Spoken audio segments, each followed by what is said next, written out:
Boa noite a todos. Que alegria ver cada um de vocês aqui.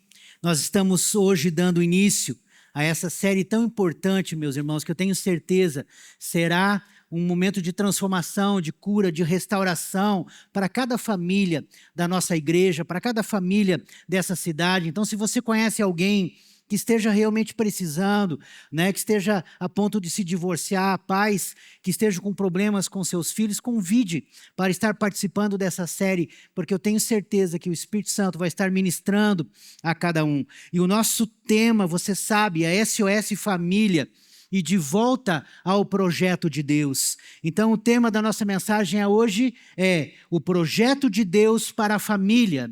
E deixa eu dizer algo para você. Nós precisamos voltar ao projeto original que Deus fez para a família. E eu quero começar essa mensagem lendo com vocês um versículo de Josué 24:15, que diz assim: eu e a minha casa serviremos ao Senhor. Então, nós podemos ver que aqui nessa passagem, nós vamos conversar muito ao longo dessa mensagem, Josué, ele está fazendo uma declaração muito importante. Ele está, de fato, dizendo e declarando que ele e a casa dele serviriam ao Senhor. Deixa eu dizer algo para você, meu irmão. Famílias saudáveis não acontecem por acaso. Elas são construídas de acordo com o projeto de Deus. É esse o ponto que nós precisamos entender. Eu não tenho absolutamente nada contra nós buscarmos ajuda em psicólogos, em livros de autoajuda e tudo mais. Mas o que acontece hoje na sociedade é que ela está buscando ajuda com os psicólogos, está buscando livros de autoajuda, mas está esquecendo que a família é um projeto de Deus. E que Deus criou a família. E se Deus criou a família, é no Senhor que nós temos que buscar as respostas para a nossa família. Amém? Então, meus irmãos, nós precisamos voltar ao projeto original, porque a família, ela nasceu no coração de Deus. Ela recebeu um propósito espiritual. E quando Deus ocupa o centro da casa, ela se torna um lugar de pertencimento, de formação e de missão.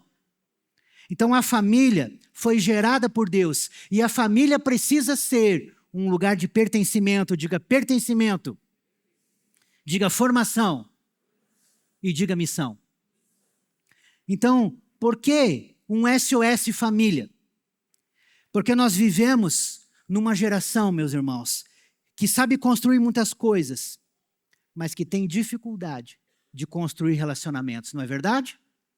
Nós vivemos num tempo onde a tecnologia nos aproxima de pessoas que estão a milhares de quilômetros, sejam através de WhatsApp, através de videochamada, de videoconferência. Eu vejo na minha própria profissão, hoje você pode fazer uma audiência por videoconferência a milhares de quilômetros da onde ela está acontecendo.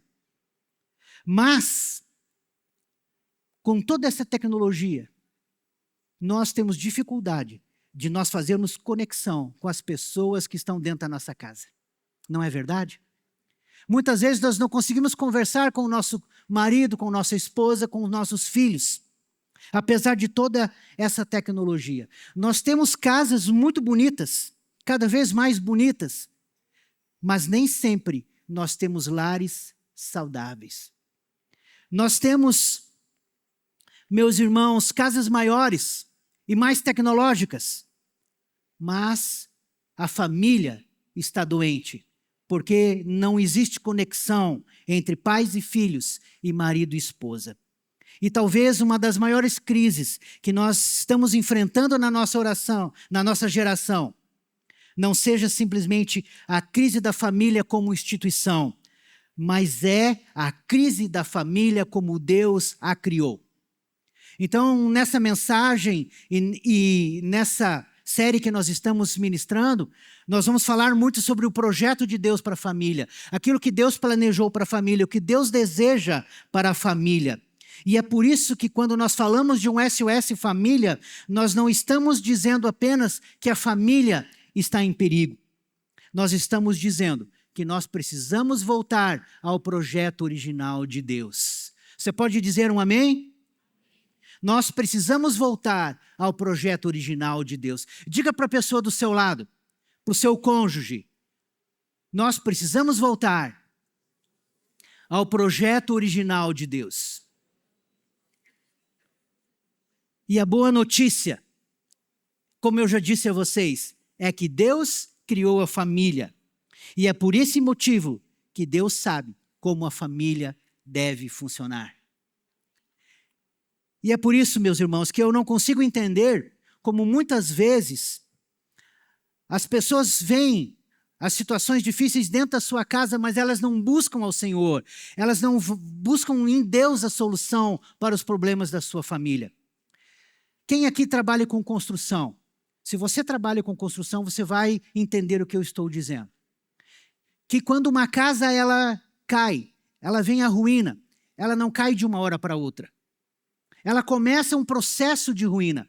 Muitas vezes é uma pequena fissura na parede, é uma infiltração que vai afetando toda a estrutura daquela casa, que vai corroendo os ferros que estão dentro das colunas, e os anos vão passando, e aquela fissura vai aumentando, e a infiltração vai aumentando, e nada é feito para solucionar aquele problema. Até que aquela casa, ela vem à ruína. Mas, muitas vezes, um problema muito pequeno, ele se torna grande ao longo do tempo. Uma solução que era barata, ela se torna muito cara. Simplesmente porque nós vemos que há um problema e nós não buscamos uma solução.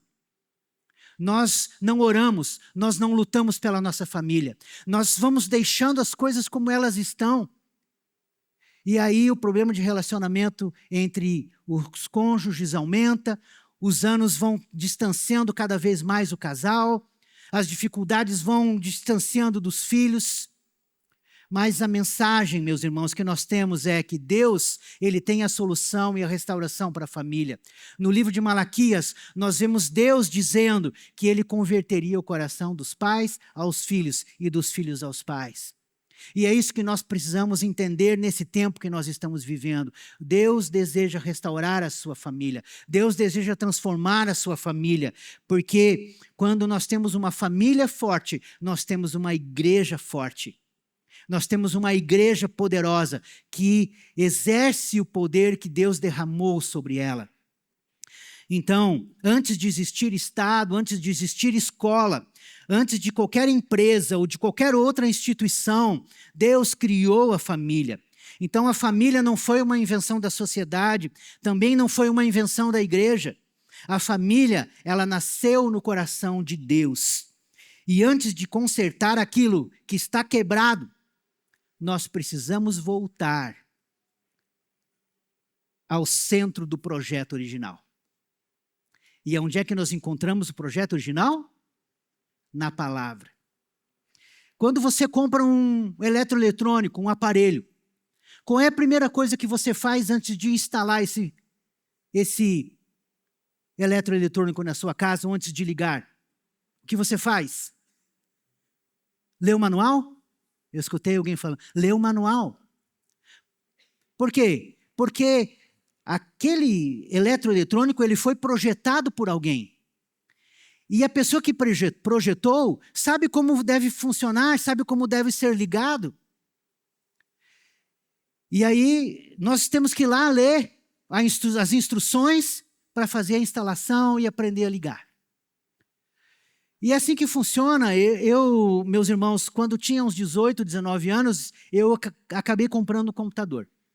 E eu, naquela alegria de ligar o computador, a primeira coisa que eu fiz foi colocar na tomada. E aí o que aconteceu com a fonte? Queimou. Por que a fonte queimou? Porque ela precisava de um transformador. E eu liguei direto no 220 e queimou a fonte. E por que isso aconteceu? Porque eu não li as instruções. Graças a Deus, depois eu consegui trocar essa fonte. A pessoa nem cobrou nada para trocar essa fonte, mas eu lembro disso quando estava planejando essa mensagem. Por quê? Porque a palavra de Deus, ela tem todas as instruções que nós precisamos para edificar nossa família. O próprio Senhor Jesus nos disse que aquele que edifica a sua casa sobre a rocha, pode vir as dificuldades, pode vir as lutas, podem vir as batalhas, mas a casa vai permanecer, por quê? Porque ela foi edificada sobre a rocha. Qual que é a rocha? É a palavra de Deus. Porque Deus não muda, sua palavra não muda, e é sobre essa palavra que nós temos que edificar as nossas vidas e a nossa família. Se Deus criou a família, nós não podemos buscar o manual da família na cultura. Nós precisamos voltar ao Criador. Diga novamente para a pessoa do seu lado, diga, precisamos voltar ao Criador. Então a família, ela nasceu antes da queda. Quando nós olhamos para a família, nós pensamos nos problemas, nós pensamos no divórcio, nós pensamos nas traições, nos filhos rebeldes, nós pensamos nas brigas, nas dificuldades financeiras, nos distanciamentos, até mesmo nos problemas emocionais. Mas quando nós olhamos para a palavra no livro de Gênesis 1, 27 e 28, nós vemos que a Bíblia nos ensina que Deus criou a família. Veja lá, diz assim, criou, pois, Deus, o homem, à sua imagem, a imagem de Deus o criou, homem e mulher os criou. E Deus os abençoou e lhes disse, sede fecundos, multiplicai-vos, enchei a terra e sujeitai-a. Então, a família, ela não foi criada como um escape para os problemas e para o pecado. A família foi criada antes da queda. Deus criou o homem à sua imagem, à sua semelhança. E Deus é um Deus santo, não é verdade? Deus é um Deus puro. Então Deus criou a família em santidade, em relacionamento.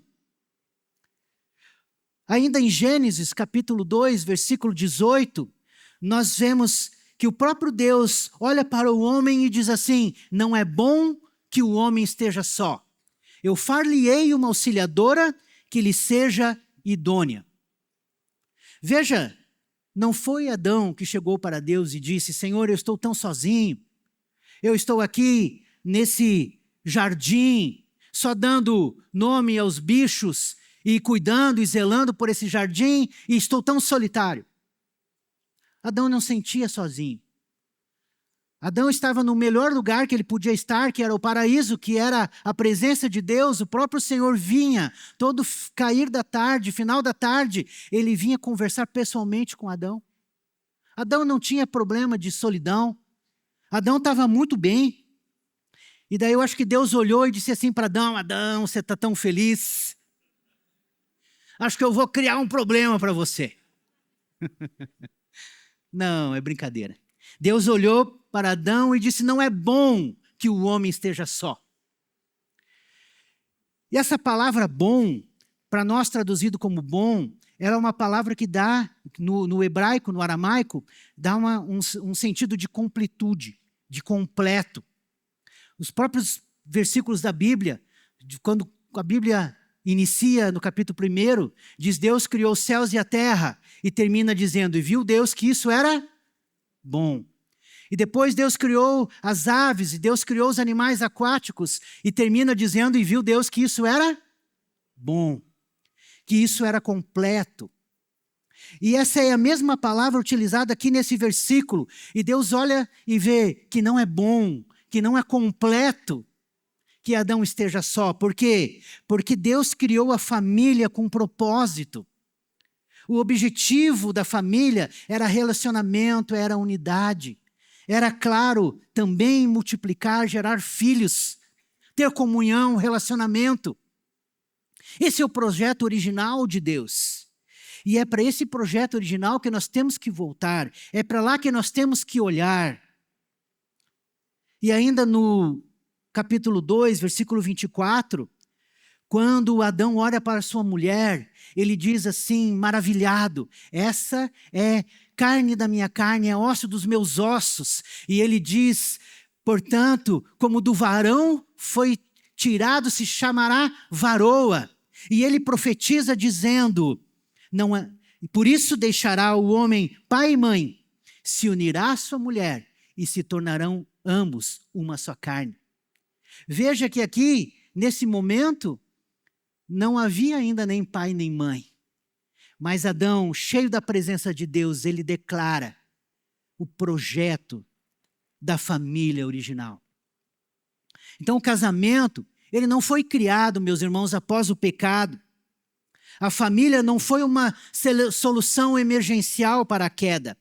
A família fazia parte do projeto original de Deus.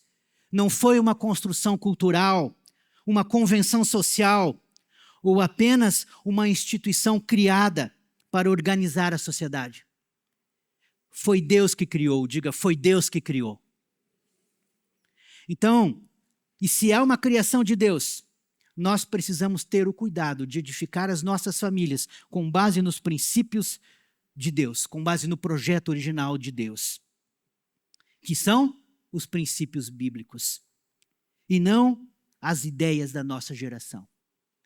Hoje, quando nós olhamos para a sociedade, nós vemos até mesmo a legislação, elas querem incutir em cada um de nós, né, essa visão de trisal, de casamentos que não são de acordo com os princípios divinos. E as pessoas começam a olhar para isso com uma certa naturalidade. Mas Deus, nesses dias, nos chama a nós despertarmos para que nós voltemos ao projeto do Senhor. Então a cultura muda, as opiniões mudam, os costumes mudam, as gerações mudam, mas o projeto de Deus nunca mudou, porque Deus continua sendo o mesmo. O projeto de Deus continua sendo a referência para as nossas famílias. Você pode dizer amém? A família não é uma invenção da sociedade, mas é uma criação de Deus. E não é a cultura que nós absorvemos da sociedade e do mundo que deve ensinar à igreja o que é a família.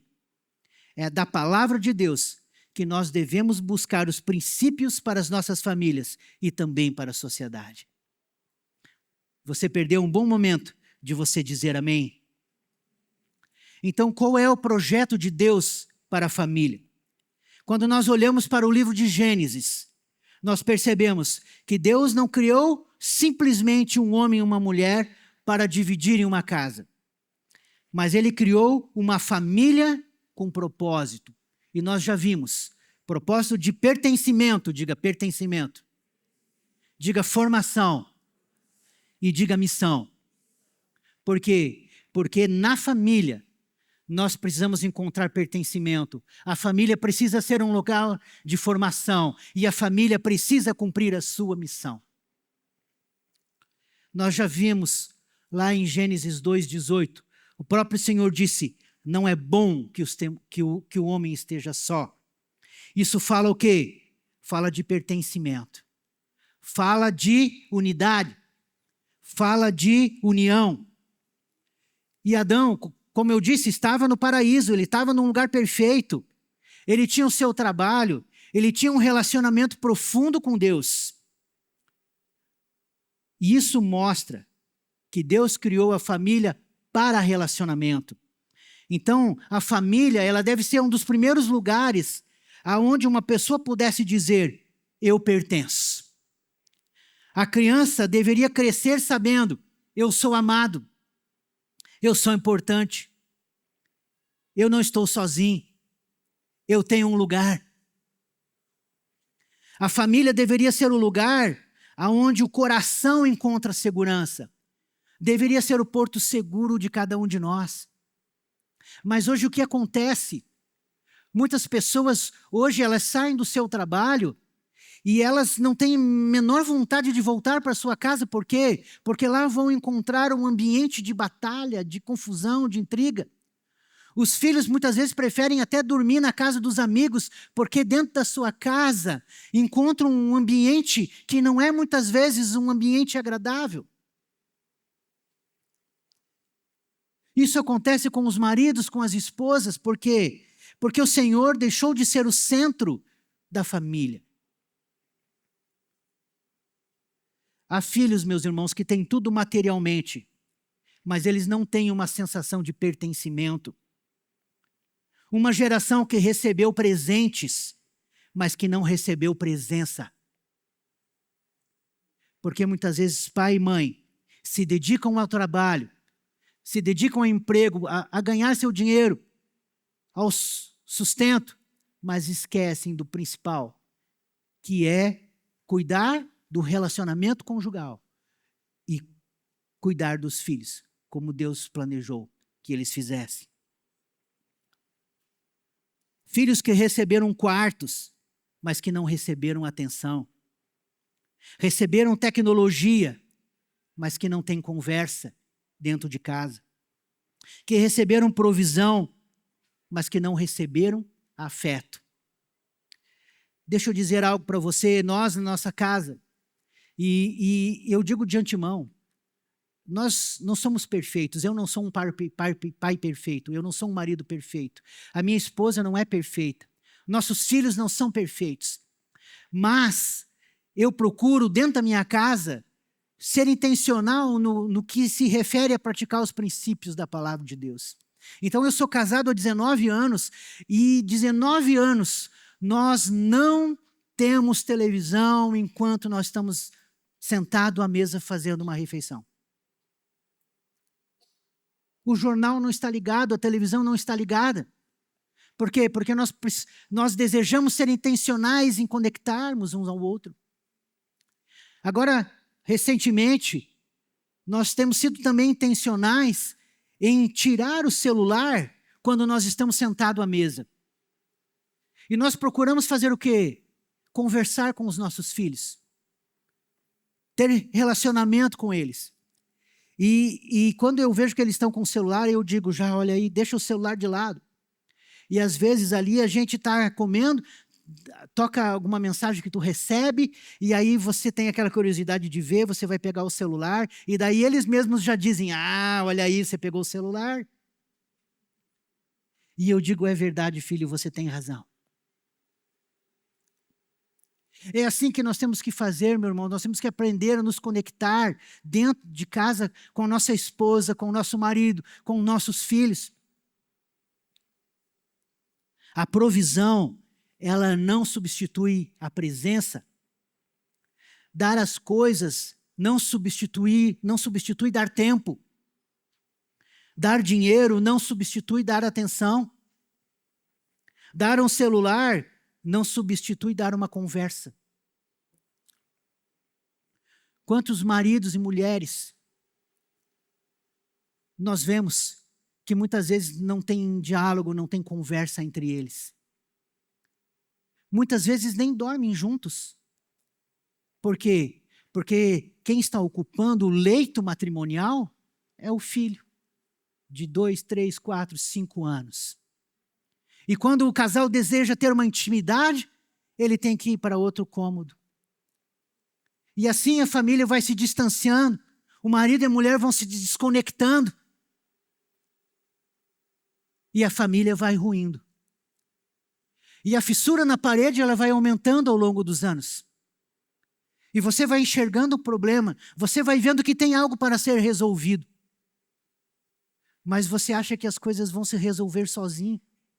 Que você não precisa ser proativo, que você não precisa lutar pela tua casa, pela tua família e pelos teus filhos. E quando os anos passam, o tempo passa, pode se tornar muito tarde. Eu certa vez recebi no meu escritório uma mulher dizendo o seguinte, olha, eu tenho 4 filhos e agora todos eles se tornaram maiores. E agora eu quero me separar do meu marido. Eu perguntei por quê? Porque fazem 20 anos que eu sou casada com ele. E 20 anos, ele bebe, ele joga fora todo o dinheiro, nós estamos sempre passando necessidade na nossa casa, e ele chega e ele é agressivo comigo. E aí eu comecei a ver o que ela desejava, e eu falei, olha, a primeira coisa que acontece quando existe separação é que tudo que vocês têm vai ser dividido por 2. Então, vocês 2 vão ficar mais pobres.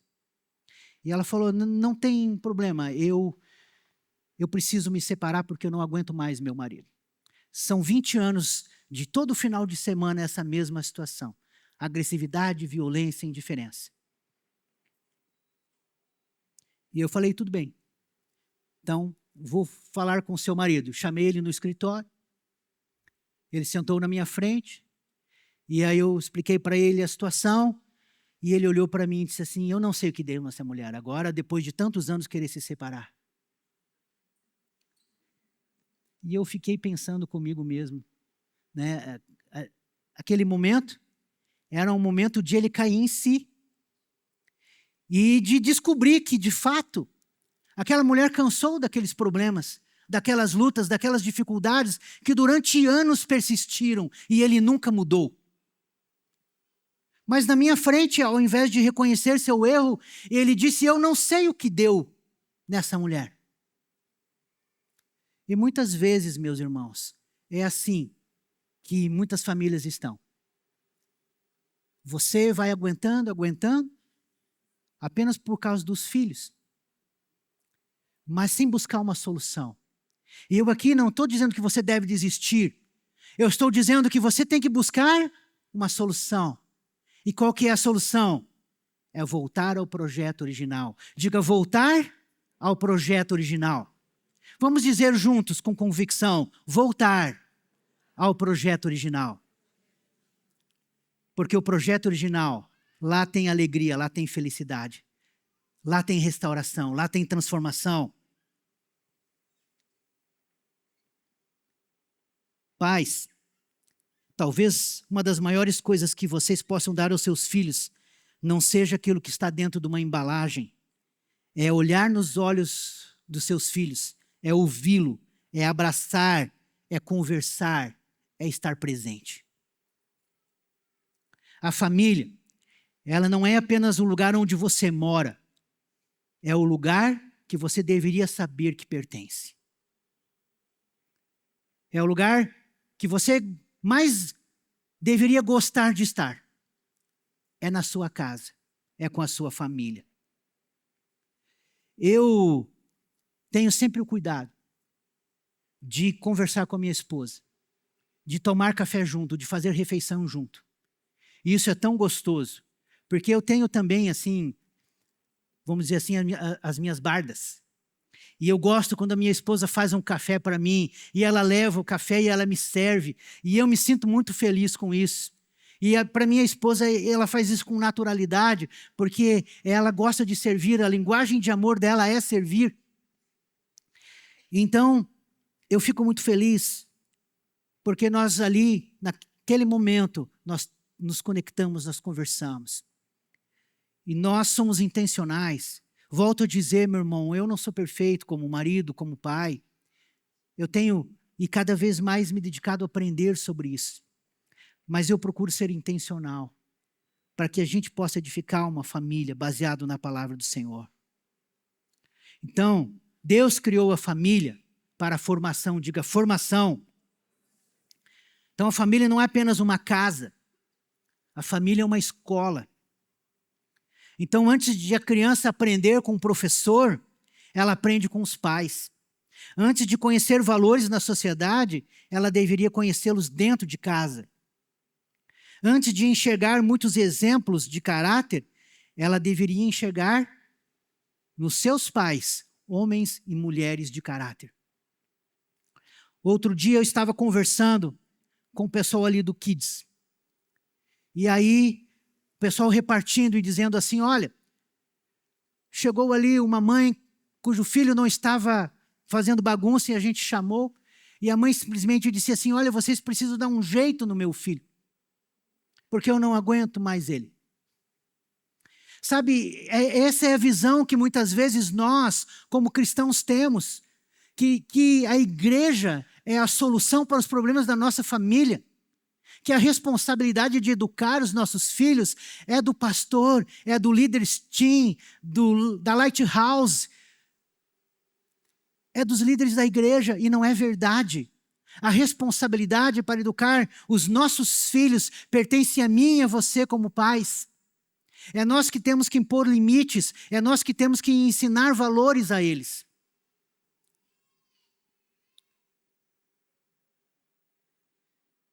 Deuteronômio 6:7 diz assim: essas palavras que hoje te ordeno estarão no teu coração. Tu as inculcarás a teus filhos, e delas falarás assentada em tua casa, e andando pelo caminho, e ao deitar-te, e ao levantar-te. Veja o que Deus está dizendo ao seu povo.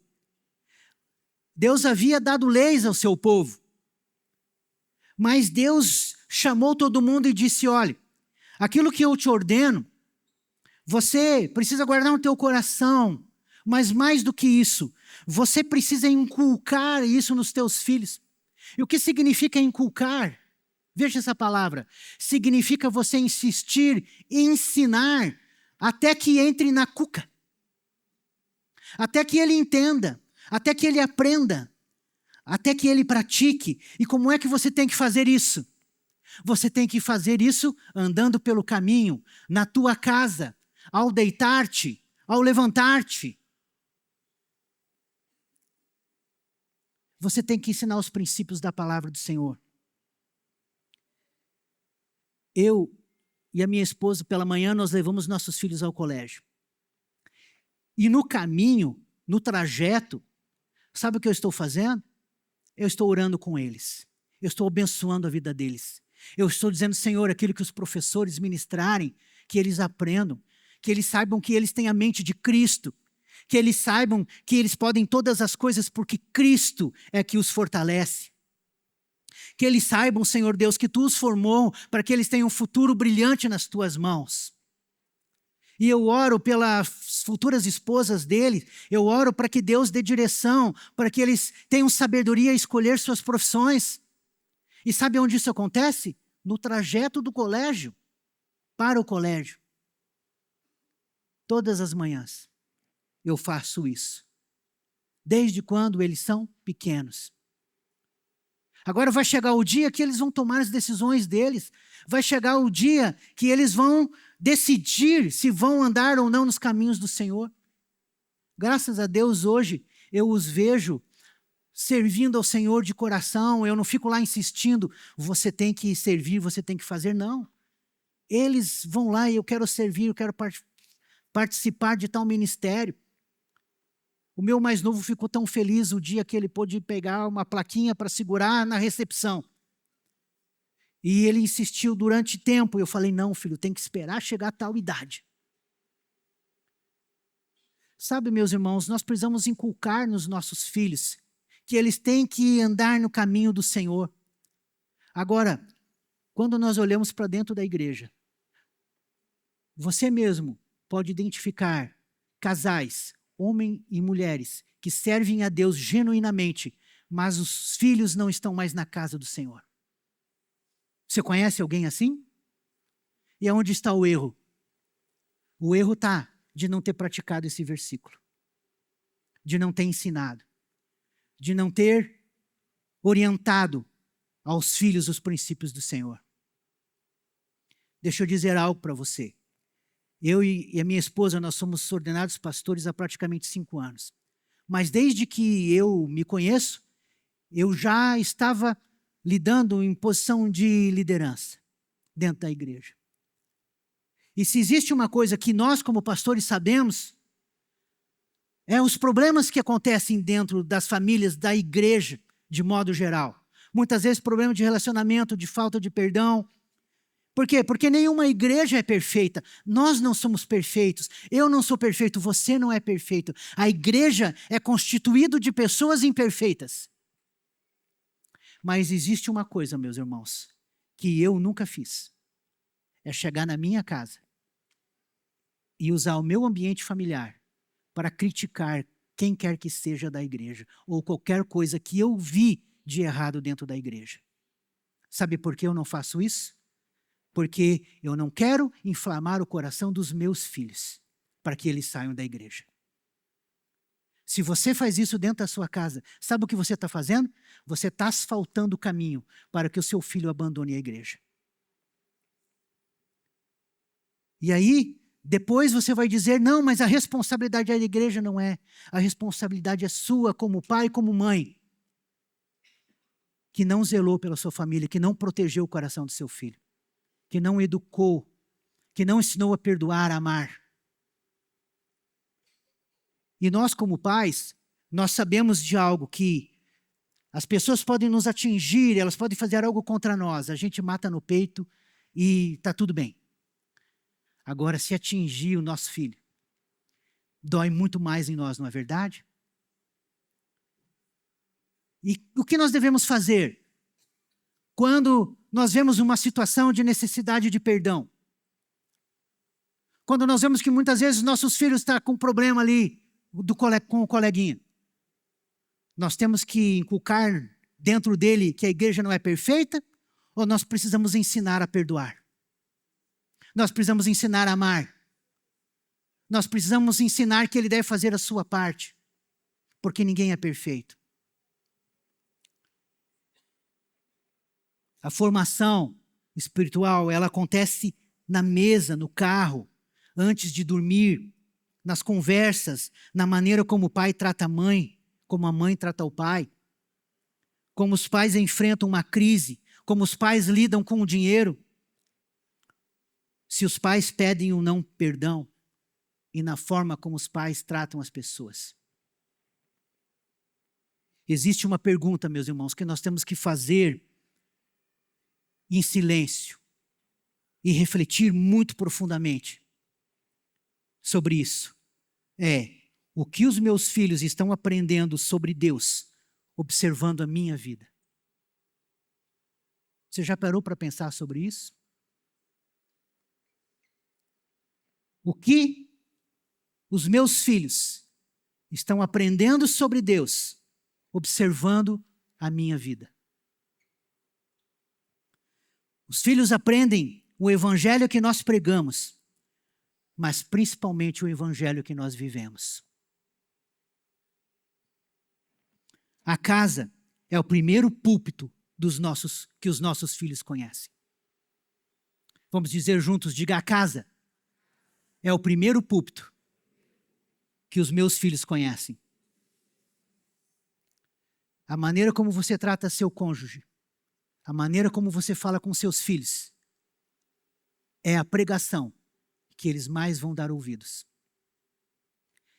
A maneira como você vive dentro da sua casa, ela vai ministrar seu filho muito mais do que qualquer pessoa que ocupe esse lugar aqui. Porque é lá que seu filho é formado. É lá que ele é ensinado. Então Deus criou a família para uma missão, diga missão. Gênesis 1, 28 disse: sede fecundos, multiplicai-vos, enchei a terra, sujeitai-a. Então Deus, depois de abençoar a família, Deus deu uma missão à família. Multiplicar, crescer, fala o quê? De relacionamento. Deus não quer que nós apenas desfrutemos de uma bênção, mas Deus nos abençoa para que nós venhamos a cumprir o propósito. A família, ela não existe apenas para que você seja feliz.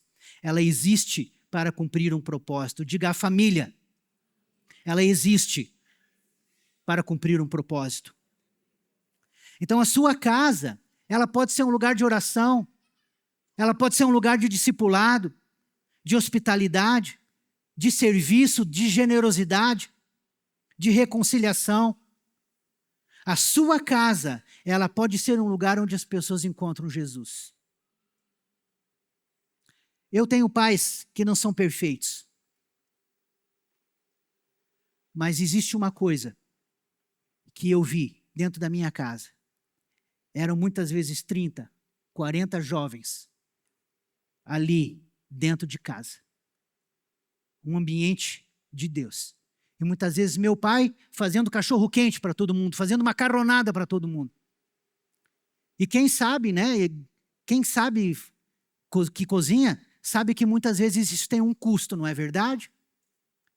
Mas eu nunca vi meu pai reclamar do custo, nem minha mãe. E graças a Deus, hoje, todos os meus irmãos servem ao Senhor. Mesmo diante da imperfeição deles. Sabe por quê? Porque a família era um lugar onde o evangelho era ministrado e pregado.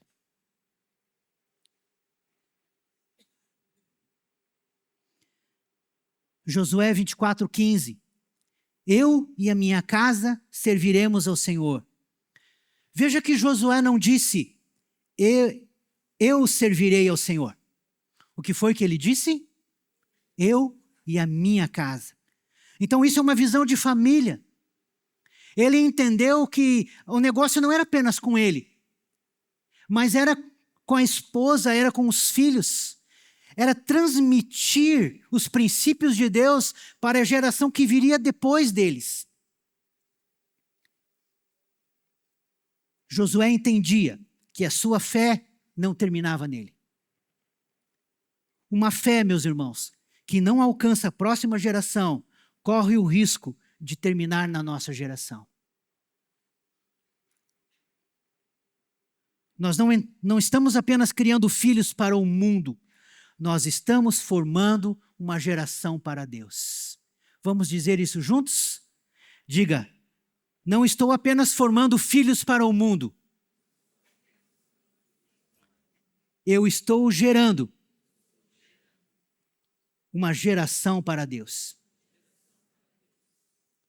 Você crê nisso?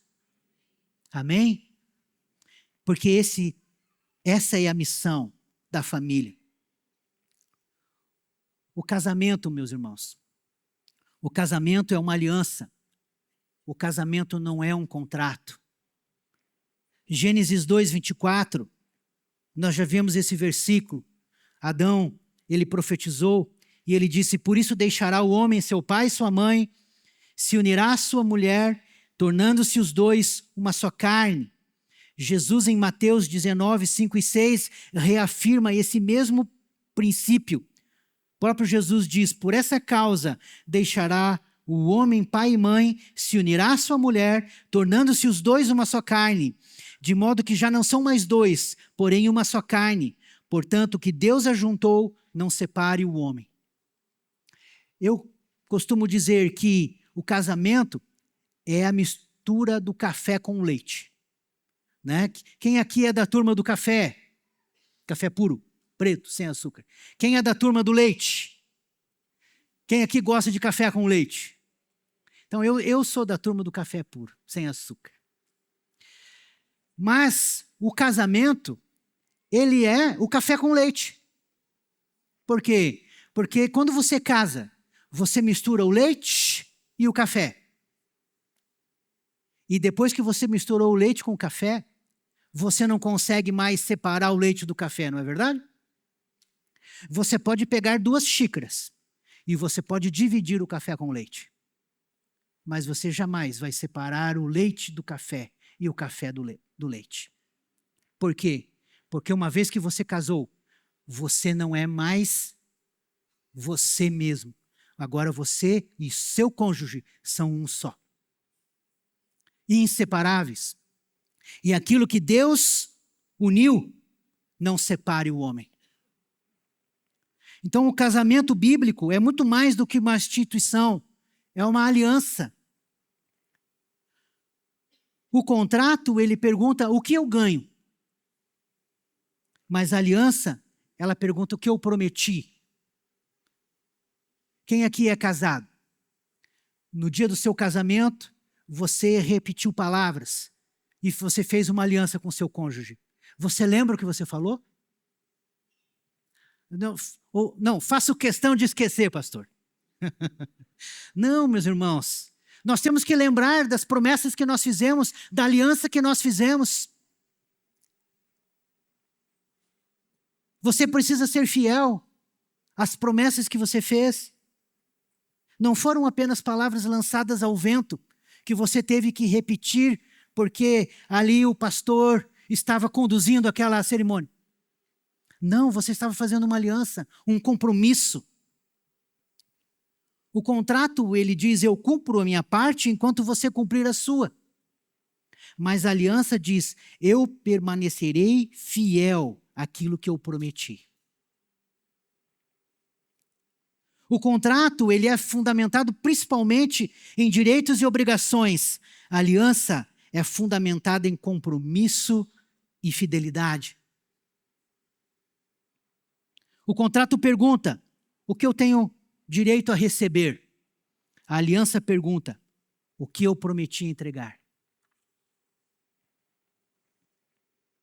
E é esse é o entendimento que nós precisamos ter. O casamento é uma aliança que você fez com o seu cônjuge. Indestrutível, inseparável. Aonde você e seu cônjuge são uma só carne. Diga, uma só carne. Então não são dois projetos concorrentes. São uma só carne. Significa dizer que você deixa de possuir individualidade e você passa a construir uma unidade. Eu que há muitos anos tenho aconselhado casais, o grande problema que eu vejo é que os casais casam com a mentalidade que eles vão permanecer individual. O marido casa achando que ele pode chegar em casa a hora que ele quer, que ele pode fazer o que quiser, que o dinheiro continua sendo exclusivo dele. A mulher, a mesma coisa. Não tem unidade de propósito. Não tem os mesmos princípios, os mesmos valores. Então o casamento, ele envolve união espiritual, emocional, relacional, física, financeira, familiar e de propósito. O próprio Senhor Jesus já nos disse que um reino dividido contra si mesmo, ele não subsiste. Se um puxa para um lado, o outro puxa para o outro, esse casamento, cedo ou tarde, ele vai entrar em ruína. Porque o que mantém um casamento, meus irmãos, é a aliança, é a unidade de princípios, de valores, de propósito. E é isso que nós precisamos zelar dentro da nossa casa.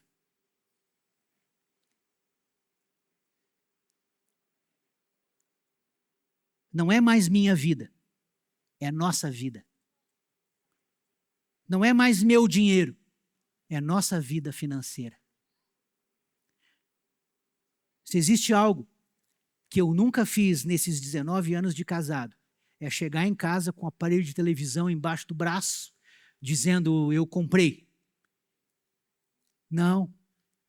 Antes de comprar, eu e a minha esposa, nós olhamos, se podemos, nós estamos em concordância. Por quê? Porque não é mais o que eu quero. É agora. Qual é a nossa prioridade? É mesmo esse aparelho de televisão ou a gente tem que fazer outra coisa?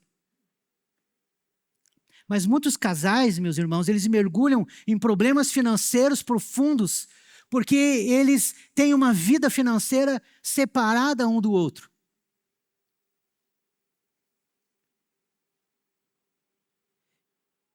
Agora, não é mais meus planos, é nossos planos. Não é mais meu futuro, é nosso futuro. Uma das perguntas mais profundas que cada casal deveria fazer é: como nós podemos construir esse casamento juntos? Então Deus não juntou duas pessoas para simplesmente dividirem uma casa. Ele as uniu para construírem uma família. Amém? Amém. Então, nós precisamos ter isso em nossa mente. E, irmãos, o amor não é um sentimento. O amor é uma decisão. Diga, o amor é uma decisão. Um dos grandes problemas do casamento moderno é confundir amor com sentimento. Mas sentimentos oscilam. Você olha para o seu avô, para a sua avó, para o seu pai, para a sua mãe, para o passado. Muitas vezes, você vê que eles não escolhiam seus cônjuges. Era escolhido pela família. Os pais sentavam lá e decidiam, você vai casar, isso aqui fica prometido já. E o que acontecia? Os casamentos eram duradouros. Não havia traição, e se havia era muito pouca. Não havia, meus irmãos, divórcio. Por quê? Porque eles entendiam que era uma decisão, que era uma aliança, que era um compromisso. Hoje, nós temos a possibilidade de nós escolhermos com quem vamos casar. E aí nós casamos e o casamento logo se desfaz. Por quê? Porque o erro está em poder escolher? Não. O erro está em não compreender que o casamento é uma aliança, é um compromisso, e que o amor é uma decisão. Efésios 5:25 diz assim: maridos, amai vossas mulheres como também Cristo amou a igreja e a si mesmo se entregou por ela. O amor bíblico, ele envolve sacrifício, perseverança, perdão, fidelidade, compromisso, decisão. É claro, meus irmãos, que isso não significa aceitar o abuso, a violência ou o perigo. A aliança, ela jamais deve ser utilizada para justificar violência. Permanecer fiel a Deus não significa permanecer passivo diante do pecado. O casamento, ele não pode ser governado apenas pelo humor do dia. Os sentimentos mudam, mas a aliança permanece. Há dias que você vai sentir muito amor, mas haverá dias que você precisará decidir amar. Quem já descobriu que isso é verdade? Quem já descobriu que o seu cônjuge não é perfeito? Você não está levantando a mão, seu cônjuge está sentado do seu lado. Então, faz assim, levanta só o dedinho do pé para ele não ver. Tenho certeza que todos nós aqui já descobrimos que o nosso cônjuge não é perfeito, isso está tudo bem, porque o casamento é constituído de pessoas imperfeitas. Mas o que o casamento não pode deixar de ser é um compromisso, uma aliança, uma decisão. Então o projeto de Deus foi afetado pelo pecado. Deus estabeleceu o casamento, Deus abençoou o casamento e deu propósito para o casamento. Mas veio a queda, o pecado entrou no mundo. E quando o pecado entrou no mundo, tudo começa a afetar os relacionamentos. Depois da queda, o que aconteceu com Adão? Logo que ele ouviu a voz de Deus lá no jardim, ele se escondeu, porque a palavra de Deus diz isso. O próprio Adão diz: eu senti vergonha, eu senti medo, e porque estava nu, me escondi. E daí Deus pergunta: o que te fez ver que estavas nu? Por acaso comeste da árvore que eu te disse não era para comer? E aí que Adão fala: foi ela. Foi ela. A mulher que tu me deste. Senhor, eu estava tão bom aqui, sozinho. Mas tu inventou de me dar uma mulher, e aí deu nisso. E aí a mulher olhou e disse: não, foi a serpente. Por quê? Porque o pecado entrou no mundo e as pessoas... O pecado entrou no casamento. E por causa do pecado no casamento, ninguém mais assumiu a sua própria responsabilidade. Adão deveria ter assumido a sua responsabilidade, porque Deus havia dito a ele para não comer do fruto. E porque ele comeu, os olhos se abriram e o pecado entrou. Sabe, meus irmãos, Deus nos chama a assumir nossas responsabilidades. E o que aconteceu na sequência? Caim matou Abel. Tudo porque o pecado entrou na família. Eu não sei como está a sua família hoje. Quem sabe você pode olhar para a sua casa e dizer: eu estou passando por problemas difíceis, dificuldades, lutas, batalhas. Nós não estamos a ponto de nos matar, mas nós estamos ali em guerras severas. Casais que muitas vezes passam semanas sem conversar, que não dormem na mesma cama, que não dialogam. Deixa eu dizer algo para você, meu irmão. Nós precisamos deixar de ver esses problemas com naturalidade. Se você está enxergando uma fissura no seu casamento, é tempo de você buscar consertar isso. Há tempo ainda. Você não precisa deixar entrar uma crise muito maior. Você pode agora buscar a Jesus, você pode agora voltar-se a Jesus e dizer: Jesus, eu quero que tu seja o centro do meu casamento. Existe uma batalha espiritual contra as nossas famílias. E quando uma família é destruída, não são apenas duas pessoas que sofrem. Os filhos sofrem, os netos sofrem, relacionamentos são afetados. E deixa eu te dizer algo. A pessoa que ela separa, depois de ela casar, ela não volta a ser solteira. Quem sabia disso? Você sabia disso? Porque muitas vezes a gente diz assim, não, agora eu estou solteiro, eu me separei. Não é verdade. Agora você está divorciado. Você não está solteiro. E se a sua esposa, seu marido morrer, você não volta a ser solteiro, agora você é viúvo. Sabe por quê? Porque uma vez que você casou, isso vai marcar a sua vida para sempre. E você precisa entender isso. Porque quando você entende a importância do casamento, do relacionamento, você vai lutar pela sua família, você vai lutar pelos seus filhos. Você vai reconstruir aquilo que o diabo muitas vezes destruiu dentro da sua casa. O pecado não entrou apenas no coração do homem, ele entrou também dentro de casa. Uma família ferida, ela pode transmitir a sua dor, mas uma família restaurada pode transmitir a sua cura. Você pode dizer amém? Diga, uma família restaurada pode transmitir cura. Então o mundo, ele tem uma visão, mas Deus tem um projeto. Diga, Deus tem um projeto.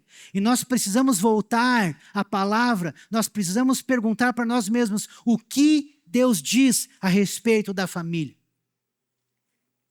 Porque o mundo pode apresentar relacionamentos baseados em conveniência, mas a Bíblia apresenta uma aliança. O mundo pode dizer, se não está funcionando, separe. Se está em briga, abandone. Mas a Bíblia, ela nos chama a um compromisso, a fidelidade, ao perdão e à reconciliação. Nós não estamos dizendo, meu irmão, que nós devemos odiar o mundo e olhar para ele com arrogância. Nós estamos dizendo que a igreja precisa recuperar a referência do que é ser família. Amém?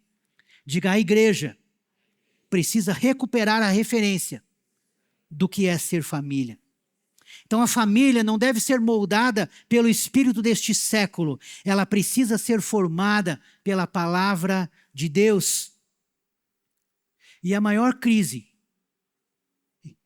o maior perigo para a família, não é as dificuldades que a família enfrenta, mas é a ausência de Deus dentro dela. Porque uma família pode atravessar dificuldade financeira, doenças, mudanças, temporadas difíceis. Quem já percebeu que dentro da família nós temos as nossas maiores alegrias, mas muitas vezes é dentro da família que nós temos os nossos piores desgostos? Assim como Adão, como Eva, que viram um filho matar o outro. Pensa como deve ser isso para um pai e para uma mãe. Nós não precisamos chegar a isso, meus irmãos. Nós podemos buscar ajuda antes disso. E nós não estamos falando aqui apenas de morte física, nós estamos falando de morte espiritual, de desunidade, de briga, de intriga, de filho que não conversa com o outro, de pai que não conversa com seu filho, de pais que não visitam seus pais há muitos anos. E está tudo normal, a gente vê isso com naturalidade. Aí você olha para o seu filho e você diz para ele, filho, você precisa me respeitar. Você precisa me honrar. Mas o seu filho, quando olha para você, o que ele vê saindo da sua boca muitas vezes são palavrões. É xingamento. Você olha para o seu cônjuge e você trata mal. Você trata com desprezo, com agressividade. Como você deseja ter um ambiente de honra dentro da sua casa, se você não tem honra nos seus lábios?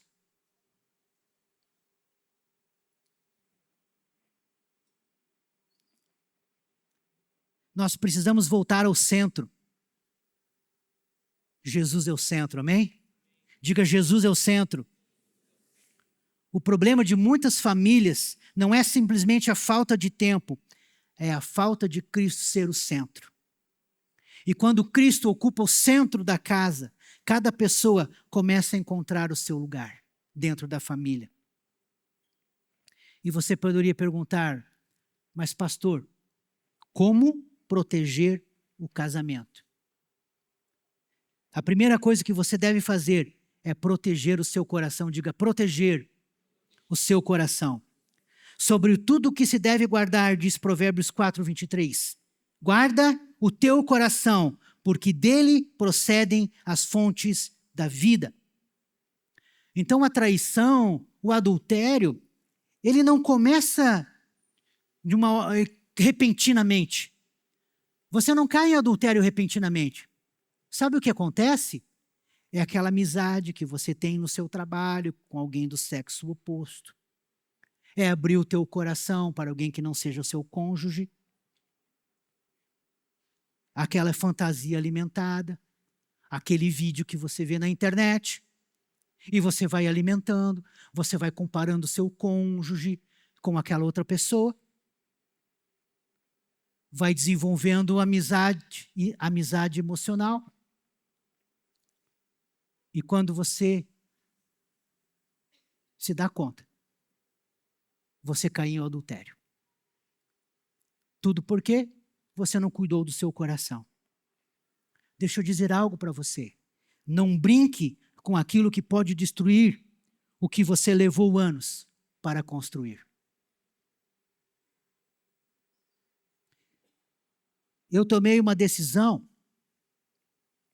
Eu não dou carona para uma pessoa do sexo oposto, se a minha esposa não está junto. Ah, mas pastor, você está sendo radical. É verdade. E por que eu estou fazendo isso? Para me proteger.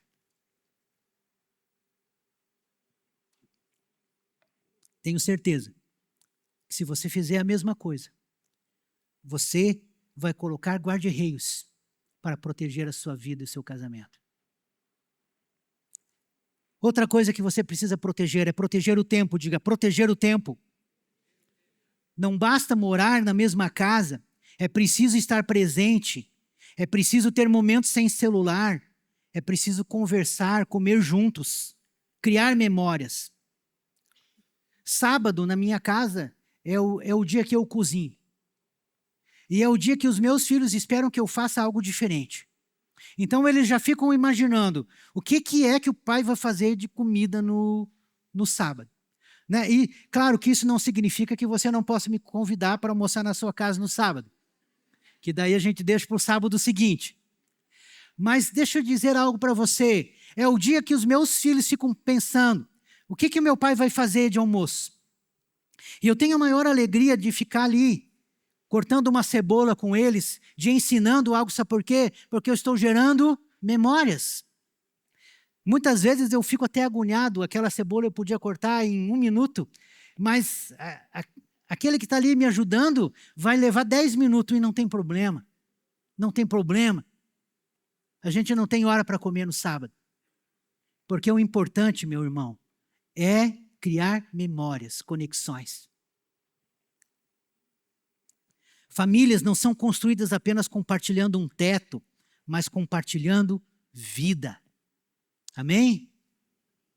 Proteja a comunicação, diga, proteja a comunicação.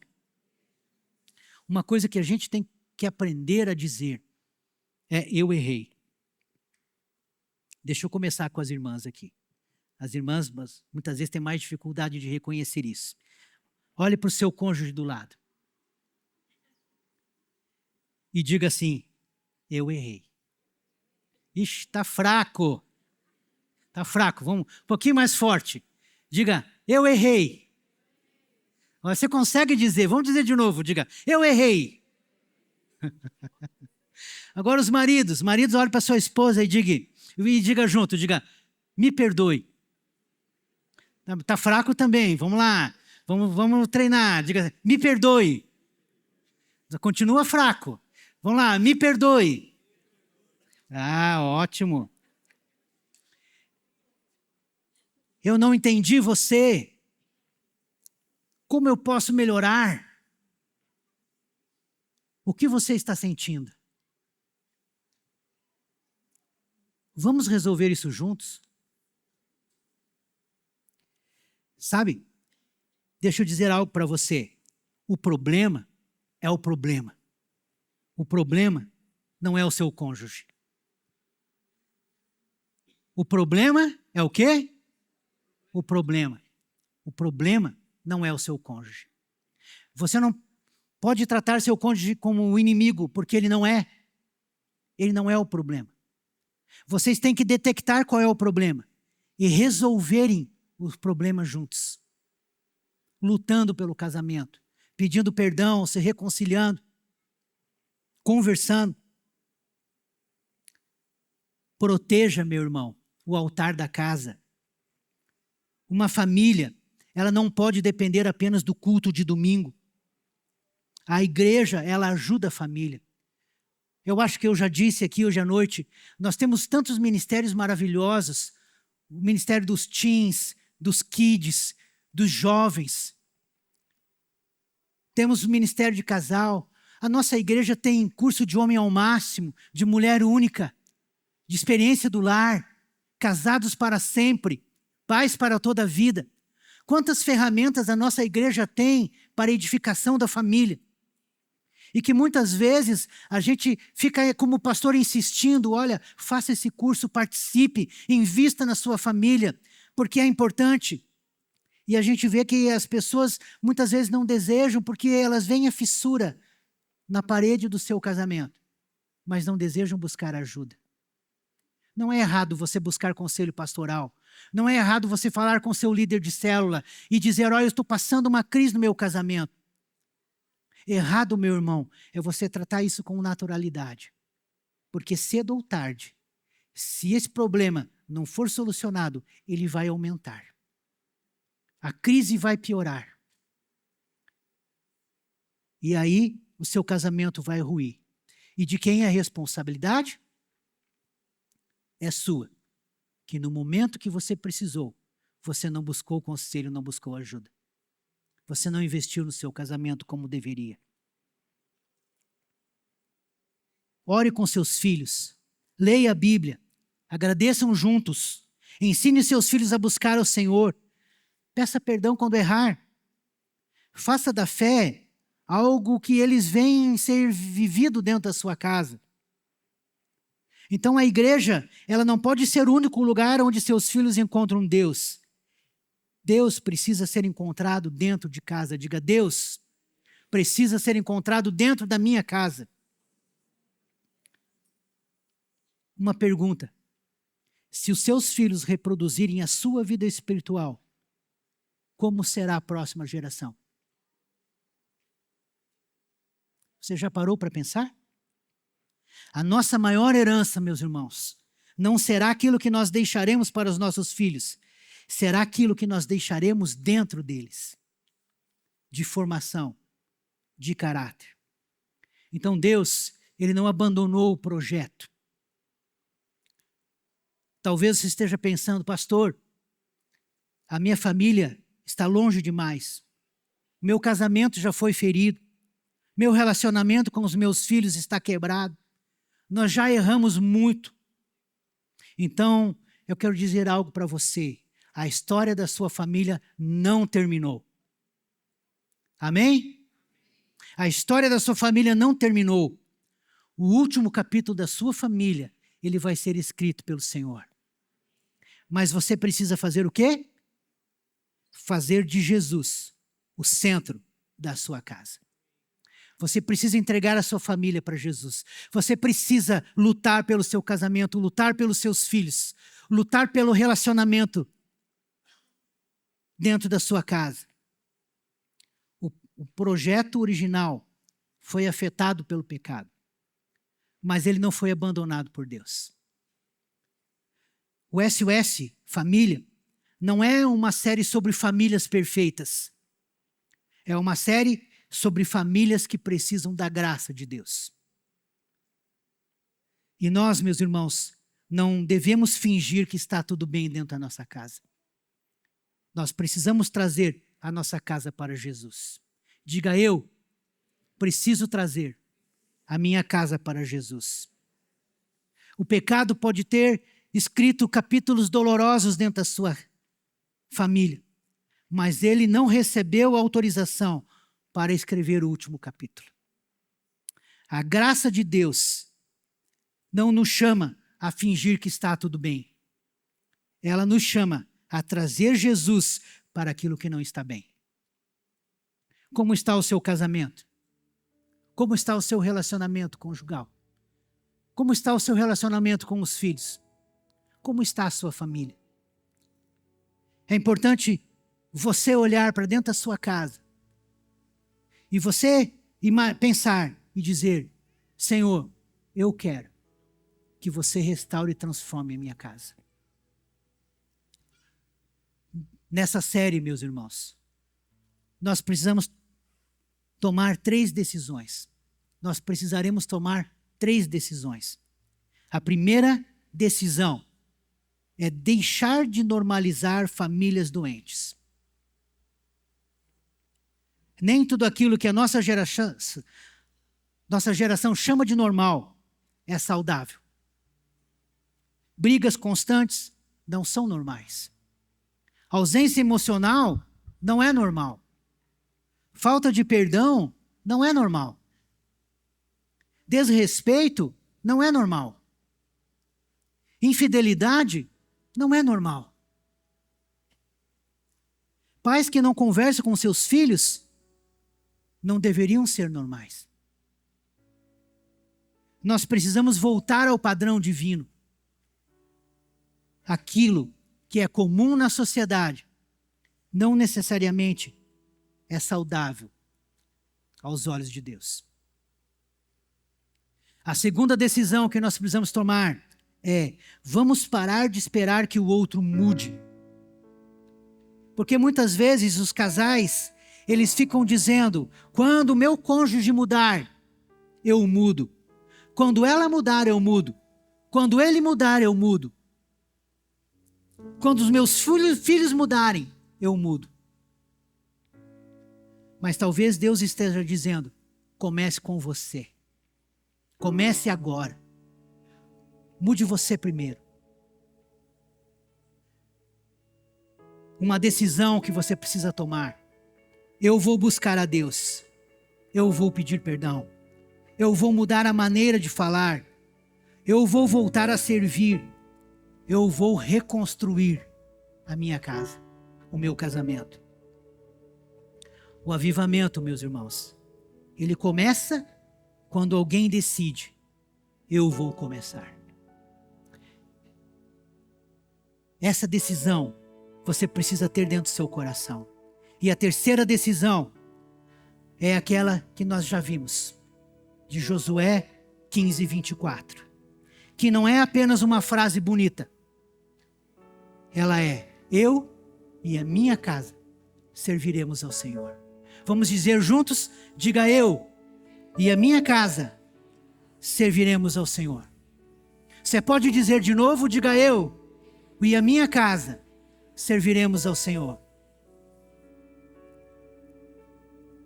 Você precisa dizer: a minha casa pertence a Deus. Não diga: minha casa é o inferno. Diga: minha casa pertence a Deus. Diga: o meu casamento pertence a Deus. Os meus filhos pertencem a Deus. Não diga: os meus filhos são um problema. Diga: os meus filhos pertencem a Deus. Os meus recursos pertencem a Deus. A minha história pertence a Deus. Diga: eu e a minha casa serviremos ao Senhor. É uma decisão que você precisa ter dentro do seu coração. Talvez a história da sua casa vai mudar com jejum, com oração, com uma busca constante do Senhor, com busca de aconselhamento, com esforço, com diligência. Mas se você fizer do Senhor o centro da tua casa, a sua casa será restaurada e transformada. O que nós, como igreja, precisamos é voltar ao projeto original. Talvez existam famílias fortes aqui, outras que estão cansadas, outras que estão vivendo crise, outras que estão prestes a se separar. Talvez nós tenhamos aqui pais que não conversem com seus filhos, filhos que saíram de casa. Talvez você esteja aqui preocupado com seu filho, que não quer servir a Deus. Talvez você aqui, filho, esteja olhando para os seus pais, esperando seus pais mudarem. Mas eu quero dizer algo para você: Deus não terminou a história da sua família. O pecado pode ter ferido, mas Deus, Ele pode restaurar. Talvez as escolhas que você fez no passado trouxeram consequências drásticas para a sua casa. Mas a graça de Deus, ela pode chegar até você e te restaurar e te transformar. Amém? Você deseja isso? A mensagem é: a sua família não precisa ser perfeita. A mensagem é: a sua família precisa voltar para o projeto de Deus. Amém? Quem deseja isso? Você deseja isso? Então vamos nos colocar em pé.